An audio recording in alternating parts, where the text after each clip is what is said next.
കുറച്ച് തേങ്ങ ഉണക്കി കൊപ്രയാക്കി വെച്ചത്. ആ ചിലതിലൊക്കെ ഒന്ന് ചെറുതായിട്ട് പൂപ്പൽ കയറിയിട്ടുണ്ട്.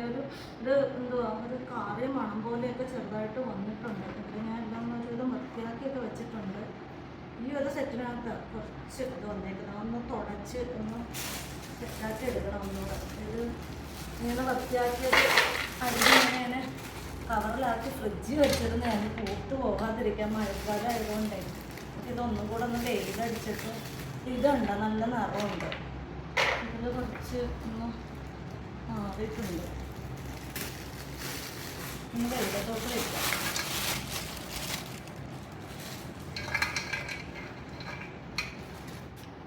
ഇതേ പാത്രത്തിലോട്ട് വെച്ചിട്ട് ഒന്ന് വെയിലത്ത് വെച്ച് ഉണക്കി എടുക്കാം.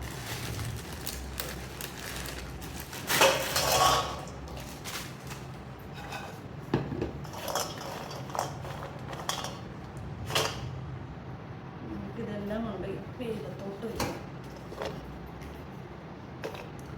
ബാക്കി ഇനി വേറെ ചാക്കിട്ട് പുറത്തിറങ്ങാൻ വിടാം. വെയിലത്ത്